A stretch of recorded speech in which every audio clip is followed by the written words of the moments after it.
اس کے ہاتھ میں میرا کوئی نفع ہے، اس کے ہاتھ میں میرے لیے کوئی ضرر ہے، یہ مجھے کوئی غضب پہنچا سکتا ہے، یہ مجھے کوئی نقصان پہنچا سکتا ہے، یہ میرا کوئی کام بنا سکتا ہے، یہ میری کوئی ضرورت پوری کر سکتا ہے، اسی کا نام شرک ہے۔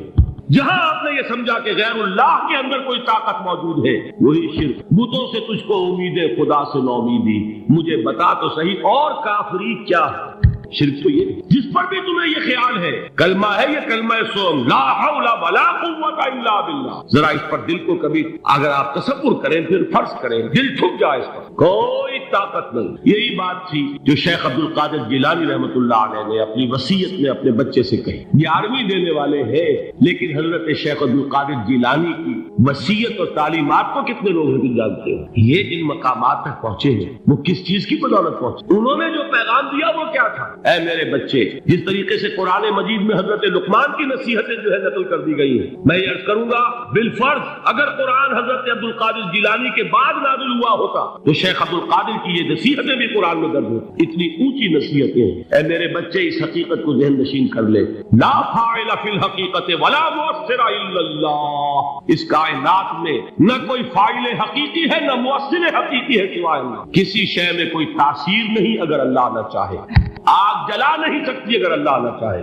پانی ڈبو نہیں سکتا اگر اللہ نہ چاہے، زہر ہلاک نہیں کر سکتا اگر اللہ نہ چاہے، کوئی چیز فائدہ نہیں پہنچا سکتی اگر اللہ نہ چاہے۔ تو در در پہ کیوں سر جھکاتے ہو؟ در در پر کیوں جبیں سائی کرتے ہو؟ سب کے سامنے کیوں ہاتھ پھیلاتے ہو؟ ایک اللہ سے مانگو، ایک اللہ کے سامنے زمین پر اپنی جبین رکھو۔ لا فاعل فی الحقیقت ولا مؤثر الا اللہ۔ نظر آتا ہے ہمیں کہ پانی پیاس بجھا دیتا ہے، پیاس بجھانے کی صلاحیت پانی میں نہیں ہے، اللہ کے اذن سے۔ کھانا بھوک مٹا دیتا ہے، بھوک مٹانے کی صلاحیت کھانے میں نہیں ہے، اذن رب میں۔ دیکھیے یہی یقین تھا حضرت موسیٰ علیہ السلام کا واقعہ یاد کیجیے۔ سامنے سمندر آ گیا، قوم دیکھتی ہے پیچھے کہ گرد و غبار کا طوفان، معلوم ہوا کہ فرعون اپنے لشکر سمیت آ گیا۔ لشکر جب چلتا تھا تیز رفتاری کے ساتھ تو گرد و غبار کا جو طوفان اٹھتا تھا اس کا تصور کیجیے، اور لمحہ بلمحہ وہ قریب آ رہا۔ پوری قوم نے کیا کہا؟ اے موسیٰ انا لمدرکون، اے موسیٰ ہم کو پکڑے گئے۔ قرآن مجید میں تو یہاں وہ باتیں نہیں لکھی ہیں، لیکن تورات میں یہ درج ہے کہ بنی اسرائیل جھگڑنے لگے، دست و گریبان ہو گئے موسیٰ کے ساتھ۔ موسیٰ نے یہ فرمایا لا کر، اس سے تو ہم ہی بہتر تھے، وہاں کھانے کو ملتا تھا، زندگی تو تھی، بیگار ہم کر رہے تھے، موت تو نہیں تھی۔ اب جو کچھ ہوگا اس کا تصور کرو، جس طریقے سے ہمارے ٹکڑے اڑائے جائے تو لڑ رہے ہیں حضرت موسیٰ علیہ السلام۔ یہ تورات کی تفصیل ہے، قرآن میں صرف اتنا آیا ہے، پریشان ہو کر انہوں نے کہا انا لمدرکون، موسیٰ ہم کو پکڑے۔ اس وقت موسیٰ کا جواب کیا ہے؟ کلا ان معی ربی سیہدین، نہیں، میرے ساتھ میرا رب ہے، وہ راستہ دے گا۔ بتائیے کہاں راستہ نظر آ رہا ہے؟ یہ ہے ایمان بالغیب۔ راستہ نظر نہ آئے تب اللہ پر یقین ایمان ہے۔ جیب میں پیسے ہوں اور تب دل کو اطمینان ہے تو ایمان کس پر ہوا؟ پیسے پر، اللہ پر نہیں۔ جب وسائل و ذرائع نہ ہو اور پھر یقین ہو کہ اللہ مسبب الاسباب ہے، وہ اسباب کا پابند نہیں ہے، وہ اسباب کا محتاج نہیں ہے، اسباب اس کے محتاج ہے۔ اگر یہ یقین ہے تو اللہ پر ایمان ہے، یہ نہیں ہے تو تمہارا ایمان اسباب پر ہے، وسائل پر ہے، ذرائع پر ہے، مادیات پر ہے، اللہ پر نہیں۔ اس وقت کہاں راستہ تھا؟ کوئی راستہ تھا؟ سمندر ہے اور ادھر سے لشکر آ گیا ہے۔ کلا ان معی ربی سیہدین۔ اب دیکھیے ایمان کہہ دینا آسان ہے، ہوا معکم اینما کنتم، جہاں کہیں بھی تم ہوتے ہو اللہ تمہارے ساتھ ہوتا ہے، لیکن اس کا یقین قائم ہو جائے تو زمین و آسمان کا فرق واقع ہو جائے۔ یہی بات ہوئی حضور کے ساتھ۔ غار ہے، چھپے ہوئے ہیں محمد رسول اللہ اور آپ کے وہ یار غار ابو بکر صدیق رضی اللہ تعالی عنہ۔ اقبال نے حضرت ابو بکر کی شان میں چند اشعار کا صرف، لیکن واقعہ یہ ہے کہ بھاری بھاری نظموں پر اور قصیدوں پر بھاری، طویل ترین نظمیں اور قصیدے ہیں ان پر بھاری۔ ہمتیں ابو بکر کی ہمت جو ہے، کشت ملت را جو اب جیسے بارش سے کھیتی اپجتی ہے، ابو بکر کی ہمت اور عظیمت اس امت کو اسی طرح سینچنے والی ہے۔ ثانیے اسلام و غار و بدر و قب، وہ دوسرے تھے اسلام میں، دوسرے پہلے کون تھے؟ انا اول المومنین، حضور کی بات ہے، سب سے پہلا ایمان لانے والا میں، دوسرے ابو بکر۔ ویسے ہمارے ہاں یہ چلتا ہے اختلاف، حضرت علی پہلے ہیں کہ حضرت ابو بکر پہلے ہیں، لیکن اس میں بڑی خوبصورت تطبیق قائم کی ہے علماء نے اور بہت صحیح ہے۔ چار کے بارے میں فیصلہ ہی مت کرو کہ کون پہلے، ان کی ایک عجیب تقسیم کر دی ہے۔ آزاد مردوں میں، بالغ مردوں میں سب سے پہلے ابو بکر، بچوں میں سب سے پہلے علی، خواتین میں سب سے پہلے خدیجہ، اور غلاموں میں سب سے پہلے زید بن حارثہ۔ بڑی پیاری تقسیم ہے، یہ چاروں ہی پہلے ہیں، ہر ایک کے لیے اولیت ہے۔ اور واقعہ یہ ہے کہ اگر زمانی اعتبار سے تعین ہوگا تو پہلے خدیجہ الکبریٰ آئیں گی رضی اللہ تعالی عنہ۔ کسی اور سے بات کرنے کی نوبت بعد میں آ سکتی ہے، پہلے تو اہلیہ محترمہ سے بات کی، آتے ہی پہلی وحی ہوئی ہے، ابھی تبلیغ کا حکم نہیں تھا، کس کو بتایا واقعہ؟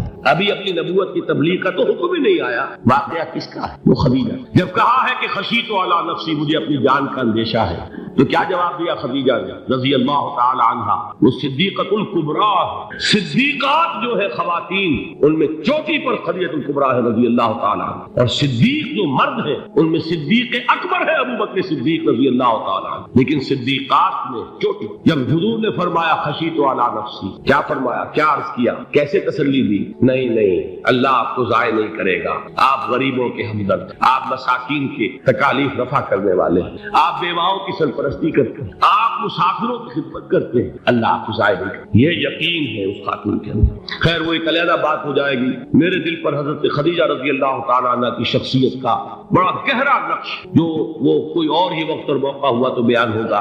بہرحال اقبال نے ایک مصرے میں جو 4 اولیتیں جمع کر دی ہیں، ہمتیں کشت امت را چو ابر، ثانی اسلام و غار و بدر و قبر۔ اسلام میں حضور کے بعد پہلے قوم ابو بکر، غار میں حضور کے ساتھ کون؟ ابو بکر۔ بدر کی رات اللہ کا رسول سر بسجود، وہ جھاڑ، وہ گھاس پھوس کی جو جھوپڑی بنائی گئی تھی، اور وہاں تلوار ننگی لے کر پہرا دینے والا کون؟ ابو بکر۔ اور اس حجرہ عائشہ میں محمد کے بعد سب سے پہلے دفن ہونے والا کون؟ ابو بکر رضی اللہ تعالی عنہ صلی اللہ علیہ وسلم۔ وہ جو معاملہ میں سنا رہا تھا غار ثور کا، حضرت ابو بکر بھی حضور کے خیال سے لرز گئے ہیں۔ آپ کو یاد ہوگا کہ جا کر پہلے تمام جتنے سوراخ تھے انہیں بند کیا، ایک سوراخ رہ گیا تھا جس کو بند کرنے کے لیے کوئی کپڑا نہیں تھا، وہاں اپنی ایڑی رکھی ہے، تب کہا ہے حضور سے تشریف لائیے، اور اپنے زانو پر حضور کو لٹایا ہے، اور وہاں کسی موذی جانور نے کاٹا ہے، حضور کی آنکھ لگ گئی تھی، اس وقت اس بل کے اندر جو بھی بچھو ہے کیا ہے اللہ عالم، اس نے کاٹا ہے، اس کی تکلیف کی وجہ سے ابو بکر کی آنکھوں سے آنسو ٹپک گئے، حضور کے چہرے مبارک پر پڑے ہیں، تو حضور جاگے ہیں، معاملہ کیا ہے؟ ایڑی نہیں ہٹائی وہاں سے، مبادا وہ جانور وہاں سے نکل کر محمد الرسول اللہ کو کوئی گزن پہنچا دے، ابو بکر کی ایڑی ہے، جس طرح چاہے کھا لے، ختم کر دے، جان نکل جائے تب کوئی آنچ آئے محمد پر تو آئے، لیکن جیتے جی نہیں، وہ ہے ابو بکر۔ حضور کے خیال سے اس وقت حضور نے پھر اپنا لعاب دہن لگایا ہے، اور اس سے پھر آپ کی تکلیف ختم ہوئی۔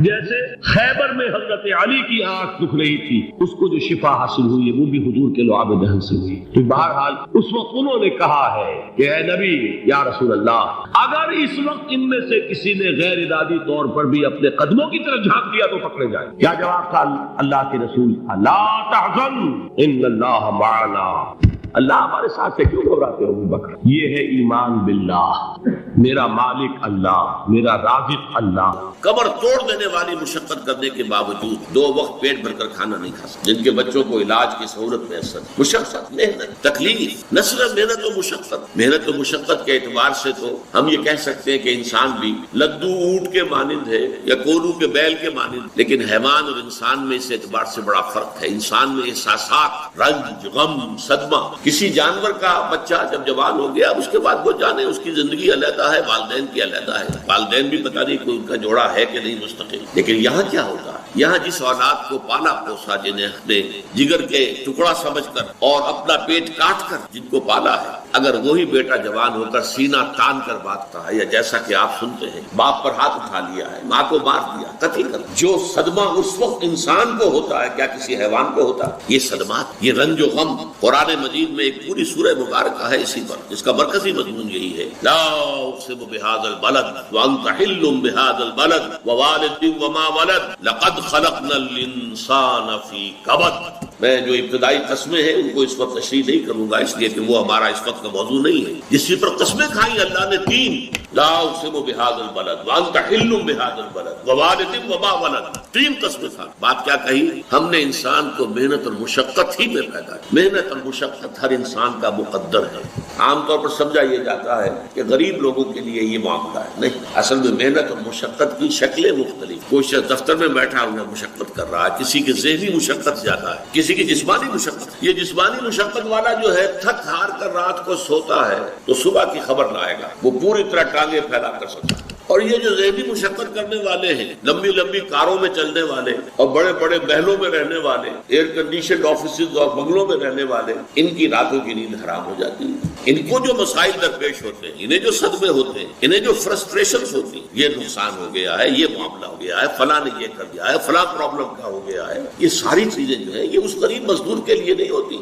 آپ کو معلوم ہے ہپنوٹکس کی ضرورت جو ہے انہیں عمرہ کو ہوتی، سیڈیٹیوز کی ضرورت انہیں کو، ٹرینکولائزرز انہیں کو چاہیے، انہیں نرم گدیلوں کے اوپر نہیں. تو مشقت اور محنت ہر ایک کے لیے. صدمہ، غالب نے بہت خوب کہا تھا، قید حیات و بند غم اصل میں دونوں ایک ہیں. موت سے پہلے آدمی غم سے نجات پائے کیوں؟ یہ انسان کا مقدر ہے، یہ تو ہو کر رہنے والی شے. غم تو رہے گا، صدمہ رہے گا. آپ کو شاید یاد آیا ہو، ایک بڑی عظیم ہستی گزری ہے انسانی تاریخ میں، گوتم بدھ، کپل وستو کا شہزادہ. At the prime of his youth, 30 برس کے اس نے مشاہدہ کیا لوگوں کو، لوگ دکھوں میں، لوگوں کے لیے مصیبتیں ہیں، لوگوں کے لیے تکلیفیں ہیں. ایک اندھا آدمی دیکھا اس نے چلتا ہوا جو ٹھوکر کھا کے گرا اس کے نگاہوں کے سامنے. اس نے سوچا یہ کیا ہو رہا ہے، کیوں یہ اندھا کیوں ہے؟ کسی کو اندھا پیدا کر دیا جاتا ہے پیدائش کے اندر. کسی والدین کے سامنے اس کو بچہ جو ہے دم توڑ رہا ہے، کچھ نہیں کر سکتا. ٹک ٹک نیدم دم نہ کشیدم، جا رہا ہے تمہارے ہاتھوں میں، نکل رہا ہے، جا رہا ہے. قرآن مجید میں بھی سورہ واقعہ میں قسم کھائی گئی ہے، فلولا ان کنتم غیر مدینین ترجعونها ان کنتم صادقین. واپس لے سکتے ہو تو لے لو، موت کے پنجے سے چھڑا لو اگر تمہارے اندر کوئی طاقت ہے. نہیں، جا رہا ہے، رو رہے. یہی وجہ ہے کہ پھر وہ اس فکر میں یہ دکھ کیوں ہے انسان کا مقدر، اس کا سبب تلاش کرنے کے لیے، پھر اس سے نکلنے کا راستہ، اس سے نجات کیسے ہو، نروان کیسے ملے. پھر آپ کو معلوم ہے 30 برس کی عمر میں جوانی کا دور، جوان بیوی کو رات کو سوتے ہوئے چھوڑ کر گیا ہے، شیرخوار بچہ چھوڑ کر، محل چھوڑ کر جا کر خاک چھانی، کہاں کہاں پھرا ہے، کن کن رشیوں منیوں کی خدمتیں کی ہیں، کہاں کہاں گیا ہے، کتنا وقت لگایا ہے، کن کن جنگلات جو ہے اس کے خاک چھانی ہے اس نے. بہرحال اسے کیا ملا کیا نہیں ملا یہ میں اس سے بحث نہیں کرتا، اس لیے کہ ظاہر بات ہے کہ وہ حضرت مسیح علیہ السلام سے بھی قبل کی شخصیت ہے اور اکثر لوگوں کی تعلیمات بگڑ گئی. حضرت مسیح علیہ السلام کی تعلیمات اگر قرآن مجید ہمیں نہ بتائے تو ہمیں کیسے معلوم ہو کہ ان کی اصل تعلیم کیا ہے. عیسائی جس مسیح کو ماننے والے ہیں اس مسیح کو تو ہم نہیں مانتے، اللہ کا بیٹا تو ہم نہیں مانتے، لیکن اگر قرآن مجید واضح نہ کرتا تو ہمیں کیسے معلوم ہو. اسی طرح گوتم بدھ کے بارے میں جو کچھ کہتے ہیں ان کے ماننے والے، اس کی طرف نہ جائیے، وہ کیا تھا حقیقت میں ہم نہیں جان سکتے. لیکن یہ ضرور ہے کہ اس کے فلسفے کا جو مین تھیم ہے سروم دکھم، all is pain, all is suffering, all is agony. سروم دکھم، درد ہی درد ہے، رنج ہی رنج ہے، غم ہی غم ہے. قید حیات و بند غم اصل میں دونوں ایک ہیں. موت سے پہلے آدمی غم سے نجات پائے گا. لیکن اس اعتبار سے اگر آپ غور کریں گے تو چلیے انسان حیوانات کی صف میں آ گیا ہے بس. لیکن نہیں، انسان کی ہیومن ٹریجڈی کا نقطۂ عروج بالکل ایک اور ہے. مرنے کے بعد پھر اٹھایا جائے گا، پھر جواب طلبی ہوگی. کیا کرتے رہے زندگی بھر؟ تم نے حقیقت کو پہچاننے کی کوشش کی، تم نے حق پر چلنے کی کوشش کی، یا تم نے ظلم کیے، زیادتیاں کی، ناانصافیاں کی؟ آؤ حساب دو. حیوان سے یہ محاسبہ نہیں. نباتات اور حیوانات اس سے بری.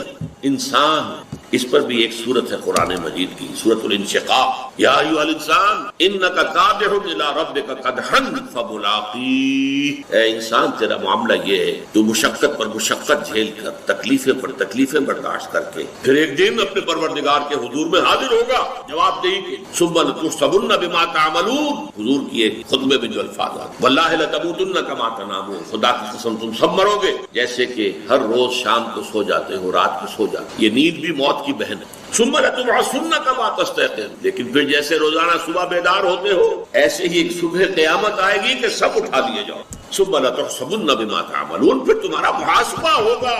That grand accountability، وہ مسئولیت عظیم، پوری زندگی کا حساب، چھوٹی سی چھوٹی باتیں. ومن يعمل مثقال ذرة خيرا يره ومن يعمل مثقال ذرة شرا يره.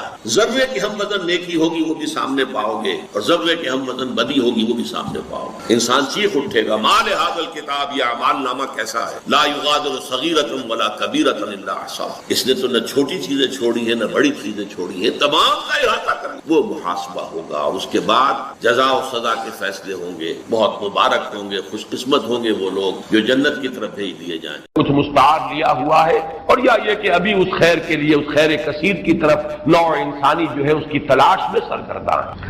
پھر آپ کو جو خیر کثیر دیا، رفعنا لک ذکرک، آپ کا ذکر بلند کیا گیا، آپ کو اتنی بڑی امت دی گئی، ایسے جانثار صحابہ دیے گئے۔ ذرا تقابل کیجئے کہاں موسیٰ کے ساتھی تھے کہ جب کہا گیا کہ جنگ کے لیے میدان میں آؤ، فاذهب انت وربك فقاتلا انا هاهنا قاعدون، یہ کہہ کر بیٹھ گئے، اور کہا محمد کے ساتھی ہیں صلی اللہ علیہ وسلم، جہاں آپ کا پسینہ گرا وہاں اپنی خون کی ندیاں بہا، یہ محمد کے ساتھی ہیں۔ ایسے جانثار، ایسے اعوان و انصار، ایسے خلفاء ابو بکر اور عمر اور عثمان اور علی جیسے خلفاء رضی اللہ تعالیٰ عنہم اجمعین۔ پھر امت، کتنی بڑی امت، کتنے اولیاء اللہ، کتنے صلحاء، کتنے اتقیاء، کیسے کیسے علماء، کیسے کیسے مجددین امت۔ تو واقعہ یہ ہے کہ ہم نے آپ کو خیر کثیر عطا فرمایا۔ پھر اگرچہ اولاد نرینہ تو نہیں تھی، یہ بھی اللہ کی اپنی ہی کوئی حکمت ہے، اس پر کبھی میں نے گفتگو کی بھی ہے لیکن اس وقت اس کا موقع نہیں ہے، لیکن یہ کہ آپ کی صاحبزادی حضرت فاطمہ سے جو اولاد آپ کو ملی، حسنی اور حسینی سید کتنی تعداد میں آج دنیا میں موجود ہیں، ان میں کیسی کیسی شخصیت ہے، حسنین، حضرت حسن، حضرت حسین رضی اللہ تعالی عنہما، پھر بڑے بڑے مجاہدین کبار ان میں اٹھے، حضرت حسن زکیہ اور حضرت زید سے لے کر خود سید احمد بریلوی رحمت اللہ علیہ، یہ کون تھے؟ انہیں اسی خاندان سادات میں۔ تو معلوم یہ ہوا کہ جہاں تک آپ کی اولاد کا تعلق ہے، روحانی اولاد، اور پھر یہ کہ یہ اولاد جو آپ کی بیٹی سے اگرچہ حضرت فاطمہ سے چلی ہے، لیکن یہ کہ اس میں بھی کوئی کمی کا معاملہ نہیں۔ تو یہ تو 5 چیزیں وہ ہے کہ جو اگر لفظ کوثر کو اس کے لغوی مفہوم پر رکھا جائے تو یہ 5 مفاہیم ہیں۔ اور اب آئیے اس کا ایک مفہوم وہ ہے کہ جو منقول ہے روایات سے، ایک حوض ہے یہ کوثر جو میدان حشر میں ہو، اور جس کے ساتھ ہی یہ کوثر ہے محمد الرسول اللہ صلی اللہ علیہ وسلم۔ امت وہاں پہنچے گی، العطش العطش جب سب پکار رہے ہوں گے تو صرف امت محمد صلی اللہ علیہ وسلم کو وہاں سے سیرابی عطا ہوگی اور حضور ہوں گے ساتھی کوثر۔ دوسری روایات میں یہ آتا ہے کہ یہ جنت کی نہر ہے کوثر، اور معلوم یہ ہوتا ہے کہ اسی نہر کا پانی ہے کہ جو میدان حشر کے اندر اس حوض کے اندر جمع ہوگا۔ اس میں مولانا مودودی صاحب نے اپنی اس تفہیم میں بڑی تفصیل سے وہ روایات درج کی ہے، میں صرف چند ان میں سے آپ کو سنا رہا ہوں۔ مسلم شریف کی روایت ہے کوثر کے بارے میں، حضور نے فرمایا ہوا حوض ترد علیہ امتی یوم القیامہ، وہ ایک حوض ہے جس پر میری امت آ کر اترے گی۔ ورد یرد، وارد جو گھاٹ پر اترتا ہے پانی پینے کے لیے، اس کے لیے یہ لفظ آتا ہے میری امت اس گھاٹ پر آ کر سیراب ہو۔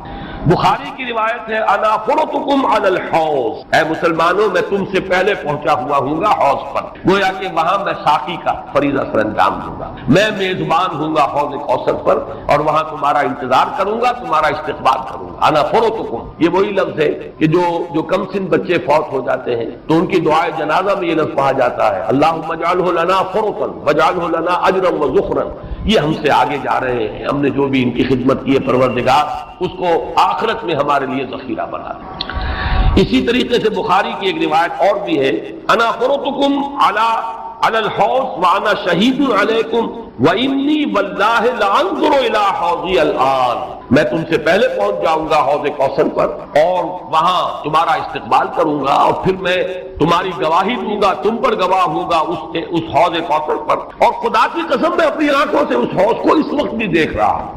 یعنی دنیا میں رہتے ہوئے بھی محمد الرسول اللہ صلی اللہ علیہ وسلم کو جنت کا مشاہدہ جیسے ایک موقع پر ہوا بھی، ایک نماز کے دوران آپ کا ہاتھ بے ساختہ جو ہے آگے بڑھ گیا، ایک مرتبہ بے ساختہ پیچھے کو ہٹے جیسے کسی شے سے دہشت ہو گئی ہو، خوف ہو۔ جب لوگ صحابہ نے پوچھا حضور کیا یہ اس نماز کا خاصہ ہے، یہ بھی اس کا کوئی جز ہے؟ آپ نے فرمایا نہیں، میرے سامنے جنت لے آئی گئی تھی اور بے اختیار میرا ہاتھ بڑھ گیا کہ میں اس کا کوئی خوشہ توڑ لوں تاکہ تمہیں دوں وہ جنت کا میوہ، اور میرے سامنے دوزخ لے آئی گئی اور اس کا بھبکا جو تھا، اس کی حرارت، اس کی وجہ سے مجھے پیچھے ہٹنا پڑا۔ تو دنیا میں مشاہدہ کرایا جاتا تھا، اس لیے حضور نے فرمایا وَإِنِّي وَاللَّهِ لَأَنظُرُ إِلَىٰ حَوْضِي الْآن، میں اس وقت بھی اپنے اس حوض کو دیکھ رہا ہوں۔ البتہ ایک حدیث اور بھی ہے، یہ تو حدیثیں جو ہے بڑی میٹھی میٹھی ہیں، ہم امتی ہیں اللہ کے رسول کے اور ہم پہنچیں گے اور ہمیں حضور جو ہے اس حوض سے پلائیں گے، وہ آپ ہمارے ساتھی ہوں گے، آپ میزبان ہوں گے، ہم مہمان ہوں گے۔ لیکن یہ کہ ایک اور حدیث سن لیجئے تو شاید یہ ساری خوشی جو ہے ختم ہو جائے۔ امتی سے مراد کیا ہے؟ وہ نہیں کہ جو نسلاً مسلمان ہے، مسلمانوں کے گھر پیدا ہو گیا، آج کا مسلمان نہیں، حضور کے زمانے کا مسلمان بھی اگر وہ اس معیار پر پورا نہیں اترتا والعصر ان الانسان لفی خسر الا الذین آمنوا وعملوا الصالحات وتواصوا بالحق وتواصوا بالصبر، تو حضور کا امتی نہیں ہے۔ چنانچہ یہ روایت ابن ماجہ کی ہے، اور کہا یہ جاتا ہے کہ یہ الفاظ آپ نے یوم عرفہ کا جو خطبہ ہے اس میں ارشاد فرمائے۔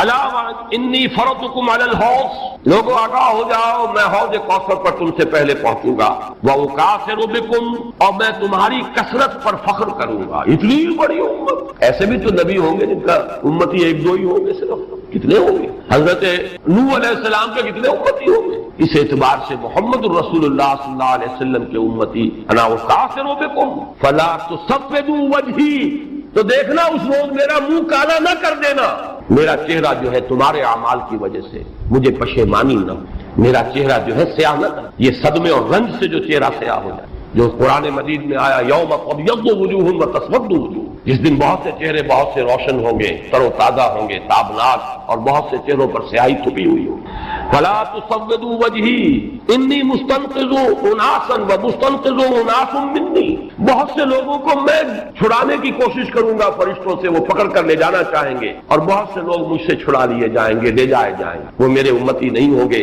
فاقول یا رب اصحابی، میں کہوں گا اے رب یہ تو میرے ساتھی تھے، یہ تو میرے اصحاب میں سے تھے، اور اللہ تعالیٰ فرمائے گا فیقول انک لا تدری ما احدثوا بعدک، اے نبی آپ کو پتہ نہیں آپ کے بعد انہوں نے کیا کیا ہے، کون کون سی شرارتوں میں حصہ لیا ہے، کیا چیزیں پیدا کی۔ حضور کے زمانے کے کتنے مسلمان ہوں گے جو بعد میں مسلمہ پر ایمان لے آئے، کافر ہو گئے؟ کتنے لوگ ہوں گے جب وہ داخل ہو رہے تھے، جو اگلی صورت ہم پڑھیں گے، اذا جاء نصر اللہ والفتح ورأیت الناس يدخلون فی دین اللہ افواجا، ان میں سے کتنے یخرجون من اللہ من دین اللہ افواجا ہو گئے، فوج کے فوج، قبیلے کے قبیلے، پورے کے پورے، یا زکوٰۃ کے منکر ہو کر کافر ہو گئے، اور یا یہ کہ نبی جھوٹے نبیوں کو مان کر کافر ہو گئے۔ تو اے نبی یہ آپ کے امتی نہیں ہے۔ پھر یہ کہ جنہوں نے بھی احدثوا بدعات ایجاد کی، وہ چیزیں جس کو فرمایا گیا ہے من احدث فی امرنا ھذا ما لیس منہ فہو رد، جو شخص ہمارے دین کے اندر کوئی چیز نئی بدعت نئی شے ایجاد کرے گا جو اس میں سے نہیں ہے اصلاً،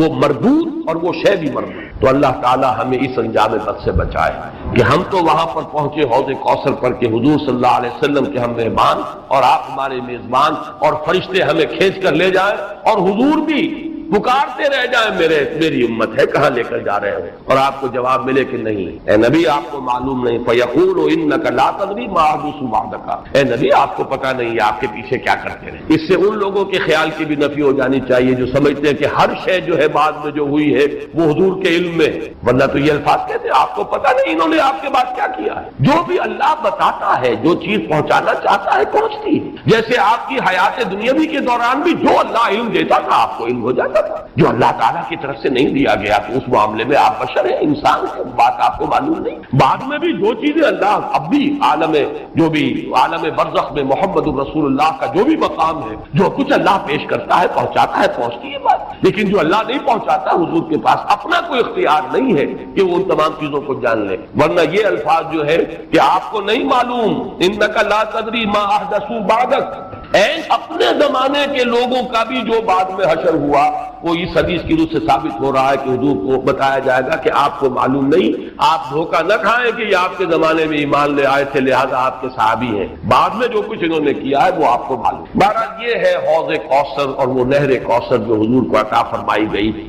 میں بعض روایات میں آتا ہے خاص طور پر کہ اس کی لمبائی اتنی ہوگی جتنی ایلاک جو یہ بندرگاہ ہے جس سے کہ سن 67 کی جنگ شروع ہوئی تھی، بلاکیٹ کر دیا تھا صدر ناصر نے، تو سن 67 کی عرب اسرائیل جنگ شروع ہوئی۔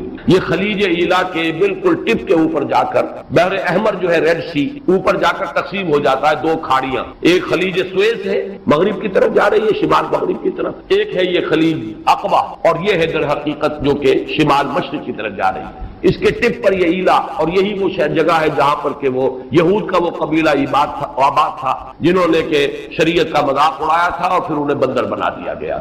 یہاں سے لے کر عدن تک یعنی کل بحیرہ احمر جو ہے ریڈ سی اس کی لمبائی اس حوض کی لمبائی ہوگی، اور فرمایا آپ نے کہ ایلا سے لے کر جحفہ تک یہ جدے اور رابی کے درمیان ایک بندرگاہ ہے، کتنی اس کی چوڑائی ہوگی تقریباً نصف۔ اس سے بعض لوگوں نے خیال کیا ہے کہ شاید یہ بحر احمر جو ہے اسی کو اس حوض کی شکل دے دی جائے، اور اس لیے یہ چیز جڑتی ہے کہ بعض روایات سے معلوم ہوتا ہے میدان حشر در حقیقت یہی میدان عرفات، ہر سال اسی کا گویا کہ ریہرسل ہوتا ہے. جیسے کفن کی 2 چادریں ہماری ہوں گی ویسے ہی 2 چادریں لے کر آدمی میدان عرفات کے اندر حاضر ہوتا ہے اور اس کو کھینچ دیا جائے گا. وَإِذَا الْأَرْضُ مُدَّتْ، اس کو کھینچا جائے گا، اسی سے جگہ سے وہ کھینچایا جائے گا اور وہ بن جائے گا میدان حشر. اور ظاہر بات ہے کہ پھر اسی حشر میں یہ حوض کوثر ہو سکتا ہے کہ بحر قلزم ہی کو اللہ تعالیٰ اس وقت وہ شکل دے دے. اس کا پانی انتہائی شیریں ہوگا، شہد سے زیادہ میٹھا، دودھ سے یا چاندی سے زیادہ سفید، اور اس کا جو پھر حوض کے جو تہ کے اندر کنکر پڑے ہوں گے وہ سچے موتی ہوں گے اور زمرد ہوں گے اور قیمتی پتھر ہوں گے. یہ اس حوض کی شان ہے. اللہ تعالی ہمیں اس حوض پر پہنچائے اور محمد الرسول اللہ صلی اللہ علیہ وسلم کے دستے مبارک سے ہماری وہ جو اس وقت کی تشنگی ہوگی اسے سیرابی عطا فرمائے. انا اعطیناک الکوثر، میں نے لفظ کوثر کے ضمن میں دونوں باتیں عرض کر دی. اس کو لغوی اصل پر رکھیے تو وہ سب کوثر ہے، ساری خیرات و حسنات جو اللہ نے عطا فرمائی، اور ان روایات کی روح سے پھر یہ کوثر ہے. مولانا فراہی رحمۃ اللہ علیہ نے یہ کہا ہے کہ یہ اصل میں خود بیت اللہ جو ہے یہی کوثر ہے. اس کے گرد جو ہے پیاسے جمع ہوتے ہیں، حاجی طواف کرتے ہیں. بہرحال یہ بھی ایک وجدانی قسم کی تعبیر ہے اور اس کے اندر بھی کوئی غلط بات نہیں ہو سکتی، اس لیے کہ جب میدان حشر عرفات ہی کو کھینچ کر بنایا جائے گا تو یہ جو کالے پتھروں کا گھر جو ہے اس کی بھی اصل شان اس وقت ظاہر ہوگی. یہ بھی تو زمین پر بیت المعمور کی اصل میں علامت ہے، جو 7ویں آسمان پر والبیت المعمور، وہ بیت المعمور کی کا یہ سمبل ہے اس زمین کے اوپر جو مادی شکل میں ہمارے سامنے موجود ہے. تو اس تعبیر میں بھی کوئی بات حرج والی. انا اعطیناک الکوثر فصل لربک وانحر، بس اے نبی صلی اللہ علیہ وسلم آپ اپنے رب کے لیے نماز پڑھیں. اب ذرا دیکھیے کہ سورہ علق میں بھی آخر میں جو الفاظ آئے کہ آپ پرواہ نہ کریں اس مخالف کی، اس ابو جہل کی پرواہ نہ کریں، اپنے رب کے لیے سجدہ کیجئے اور قریب ہو جائے، ان سے بالکل مستغنی ہو جائے، یہ آپ کا کچھ نہیں بگاڑ. ان کی مخالفت وقتی طور پر تو آزمائشیں پیدا کرے گی، خود آپ کے لیے بھی اور آپ کے ساتھیوں کے لیے بھی، لیکن اس کا کوئی مستقل اثر نہیں ہوگا. آپ کے قدم آگے بڑھتے چلے جائیں گے، کامیابی آپ کے قدم چومے گی. آپ کا یہ دین جو ہے جو اللہ نے آپ کو دے کر بھیجا ہے یہ دین غالب ہوگا، اس کو غلبہ حاصل ہوگا. آپ کی امت کے لیے دنیا میں خیرات و برکات کے جو ہے خزانے کھول دیے جائیں گے. بس اپنے رب کے لیے نماز پڑھیں. اب یہ یہاں پر مراد نماز سے وہ نماز ہے جو حضور کو عطا ہوئی اور جو حضور کی وساطت سے ہمیں عطا. یہ وہ نماز ہے جس کا نظام ہے یہ 5 وقتہ نماز، یہ تو فرض ہے اور 3 اوقات اور ہیں جن میں نوافل ہیں. پھر ہر فرض نماز کے ساتھ بھی فرضوں کے ساتھ اس کے نوافل جن کو کہا جاتا ہے. یہ نظام ہر نماز کی رکعت کی ایک ترتیب ہے، اس کے ارکان ہیں، یہ تمام اس کے اوقات ہیں، ان کی پابندی، اس کے قوانین، قواعد و ضوابط کا پورا لحاظ رکھتے ہوئے یہ ہے فصل لربک، اپنے رب کے لیے نماز پڑھیے، وانحر، اور اونٹ جو ہے نحر کیجیے، اللہ کی راہ میں قربانی کرتے رہے. اس دونوں الفاظ کو جوڑ کر ایک نتیجہ نکالا ہے بعض حضرات نے کہ اس سے مراد خاص طور پر بقرعید کی نماز اور اس کے بعد جو نحر کیا جاتا ہے، آ کر قربانی دی جاتی ہے، تو یہ اس سے مراد ہے. لیکن یہ بھی میں سمجھتا ہوں کہ صرف ایک ذوقی سی بات ہے، ورنہ جو پس منظر ہے بالکل ابتدائی زمانے کی یہ صورتیں ہیں. اس وقت نہ بقرعید تھی، البتہ یہ چیزیں موجود تھیں، نماز آپ کو دے دی گئی اسی وقت. اور ظاہر بات ہے کہ جب تک آپ مکے میں رہے یقیناً آپ ہر سال حج کرتے رہے. کیسے ممکن ہے کہ آپ حج نہ کریں جب اسی کعبے کا طواف کر رہے تھے جس میں 360 بت تھے، وہیں کھڑے ہو کر نماز پڑھتے تھے اور سجدہ کرتے تھے جہاں دائیں بائیں بت رکھے تھے. تو حج کے معاملے میں تو ایسی کوئی شے تھی بھی نہیں. مینا میں جانا ہے، عرفات میں جانا ہے، مزدلفہ میں، یا جو بھی ان کا باقی رہ گیا تھا، تو ہر سال آپ حج بھی کرتے ہوں گے اور یقیناً بہت سے اونٹ آپ قربان بھی کرتے ہوں گے. آپ نے حجۃ الوداع میں 100 اونٹ نحر کیے جن میں سے 63 اپنے دستے مبارک سے نحر فرمایا اور بقیہ 37 حضرت علی نے آپ کی طرف سے 100 اونٹ. تو اس سے اندازہ کیجئے کہ جو ابتدائی دور ہے یہ صورتیں جب نازل ہو رہی اس وقت تو حضور کی جو ہے مالی حالت بھی بہت اچھی تھی. حضرت خدیجہ متمول ترین خاتون عرب کی وہ آپ کے حوالہ عقل میں تھی. اس اعتبار سے یقیناً اس وقت بھی آپ نحر کرتے ہوں گے. اور نحر جیسا کہ میں بیان کر چکا ہوں اس دور میں غریبوں کو کھانا کھلانا، گوشت کا بانٹ دینا، وہ یہ در حقیقت ان کے ہاں سخاوت کا سب سے بڑا مظہر. فصل لربک وانحر، تو اے نبی آپ کو شکرانے میں وہ سارا خیر کثیر جو آپ کو عطا ہوا ہے. اسی لیے دیکھیے وہ نماز تہجد جب آپ پڑھتے تھے اور اتنی طویل رکعتیں پڑھتے تھے کہ آپ کے پاؤں متورم ہو جاتے تھے، تو لوگوں نے کہا حضور آپ اپنے اوپر اتنا تشدد کیوں کر رہے ہیں؟ آپ پہ تو اول تو کوئی گناہ ہے نہیں، کوئی آپ کے مقام کے اعتبار سے اگر کسی شے کو کہا جائے کہ کوئی فروگزاشت ہے تو اللہ تعالیٰ اس کی بھی معافی کا اعلان کر چکا، تو پھر آپ کیوں مشقت جھیل؟ تو جواب آپ کا کیا تھا؟ افلا اکون عبدا شکورا، تو کیا میں اپنے رب کا ایک شکر گزار بندہ نہ بنوں؟ میری یہ نماز شکرانے کی نماز، میں اپنے رب کا شکر ادا کر رہا ہوں، اس نے جو مجھے خیر کثیر عطا فرمایا، اب جس درجے کا وہ خیر کثیر ہے اسی درجے کا شکر مجھے اپنی امکانی حد تک ادا کرنا ہے۔ تو فصل لربک منحر یہاں شکرانے کے طور پر ہے، انا اعطیناک الکوثر فصل لربک منحر ان شانئک هو الابتر، یقیناً جو آپ کا دشمن ہے وہی ابتر ہے۔ اس ابتر کے لفظ کی مجھے وضاحت کرنی ہوگی۔ شنا شین نون اور حمزہ آتا دشمنی کے لیے، ولا یجرمنکم شنآن قوم علی الا تعدلوا اعدلوا هو اقرب للتقوی، کسی دشمنی کسی قوم کی تمہیں آمادہ نہ کر دے کہ تم عدل سے راستہ جو ہے اپنا بدل لو اور دستکش ہو جاؤ، عدل پر رہو، چاہے تمہارا دشمن ہے اس کے ساتھ بھی انصاف۔ تو یہ شانی یہ ہے اس کے معنی دشمن، ان نشانیہ کا ہو الابتر، یقیناً آپ کا دشمن ہی ابتر ہے۔ ابتر کے معنی کیا؟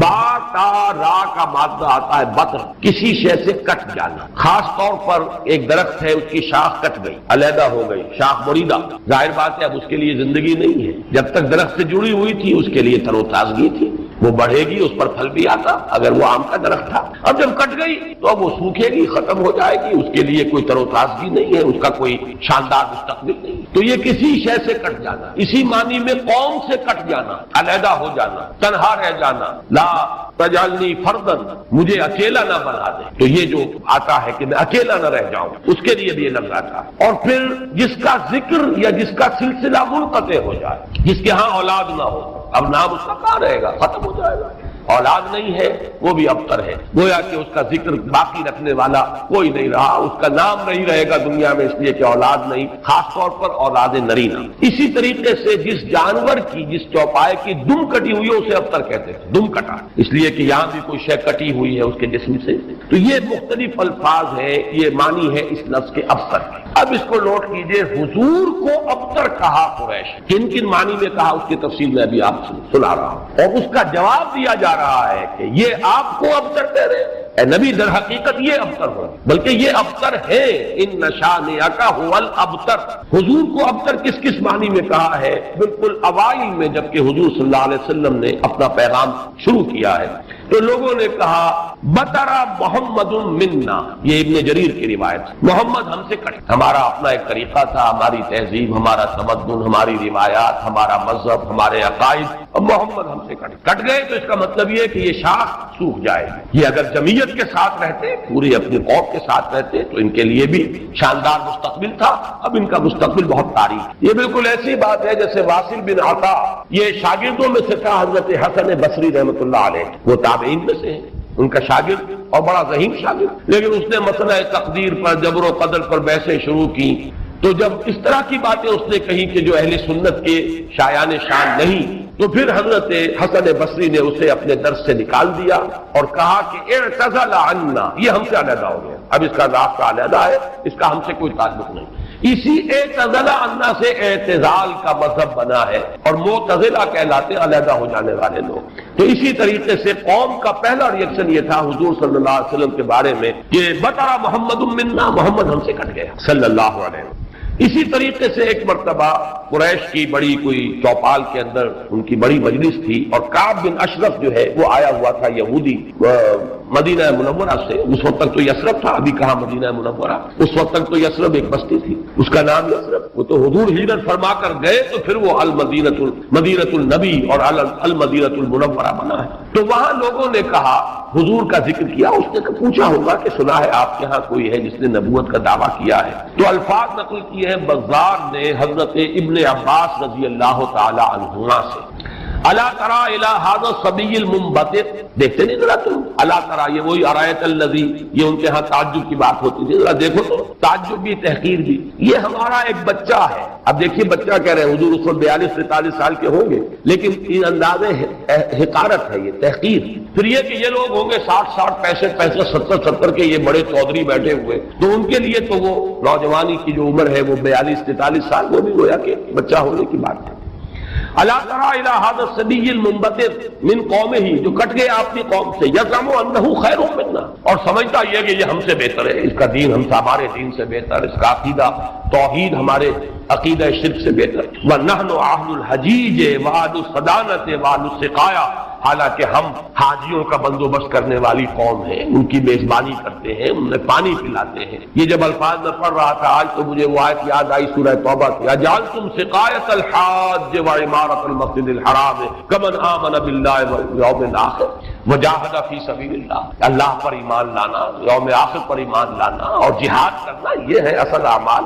یہ حاجیوں کی کوئی خدمت کر لی، پانی پلا لیا، تم نے اس کو بڑی اونچی نیکی سمجھا ہوا ہے۔ تو یہ بھی منبتر اس شخص کو کہیں گے جو کٹ گیا اپنی قوم۔ سب سے زیادہ تلخ انداز میں جو بات کہی گئی حضور کے بارے میں اور ابتر کا لفظ آپ کے بارے میں استعمال ہوا، اور یہ سمجھیے کہ یہ بھی دنات اور پستی کی انتہا تھی۔ حضور کے دوسرے صاحبزادے حضرت عبداللہ کا جب انتقال ہوا، یہ ذرا نافلہ تعلق کے درجے میں نوٹ کر لیجئے کہ حضور کی صاحبزادیاں اور آپ کو 2 بیٹے 4 بیٹیاں اللہ نے حضرت خدیجہ کے بطن سے عطا فرمائے۔ آپ کی کسی اور زوجہ سے اولاد نہیں، صرف ایک کنیز ماریہ قبطیہ کے بطن سے حضرت ابراہیم، اور وہ مدنی دور کا آخری زمانہ ہے جبکہ آپ کو وہ اللہ نے بیٹا عطا فرمایا، وہ بھی کم سنی ہی کے اندر فوت ہو حضرت ابراہیم۔ تو یہ جو ترتیب ہے حضور کی اولاد میں، سب سے بڑے تھے قاسم، اسی لیے ابو القاسم آپ کی کنیت، اس کے بعد حضرت زینب، اس کے بعد عبداللہ، حضرت عبداللہ حضور کے دوسرے بیٹے، اور پھر 3 بیٹیاں ام کلثوم اور فاطمہ اور رقیہ رضی اللہ تعالی عنہم وعنہن، ان سب سے اللہ تعالی راضی ہو۔ یہ آپ کی اولاد۔ پہلے قاسم فوت ہو گئے تو چلیے ایک بیٹا عبداللہ ابھی آپ کے پاس تھا، جس رات ان کا بھی انتقال ہو گیا اس کے بعد چرچا ہوا محمد ابتر ہو گئے۔ چنانچہ سب سے زیادہ کمینگی کا مظاہرہ جو ہے ابو لہب نے کیا، پڑوسی تھا حضور کا۔ اب بھی آپ جاتے ہیں تو حضور کا گھر اور پھر اس کے ساتھ ہی وہ ابو لہب کا گھر جو ہے، اس کے اب تو نشان باقی رہ گئے، صرف باقی اب سب ختم ہوا، بڑے بڑے محل بن گئے ہیں ان کے آس پاس، بڑی عمارتیں بن گئی ہیں۔ ابو لہب دوڑا گیا ہے اسی شب، ادھر انتقال ہوا ہے عبداللہ کا، اور وہ دوڑا ہوا گیا، اس نے جا کے خوشخبری دی، بطرا محمد اللیلہ، آج کی رات محمد کی جڑ کٹ گئی، محمد ابتر ہو گیا صلی اللہ علیہ وسلم، گویا کہ خوشخبری دے رہا۔ یہ دنات اور پستی کی انتہا ہے۔ اس کو نوٹ کر لیجئے کہ اب آگے چل کر سورۃ اللہب اب دور نہیں رہی ہے، شاید اگلے ہی درس میں ہم 3 صورتیں پڑھیں گے، سورہ کافرون، سورہ لہب اور سورۃ النصر۔ آج جیسے 2 پڑھ رہے ہیں، پچھلے درس میں بھی 2 صورتیں پڑھی تھی، اگلے درس میں 3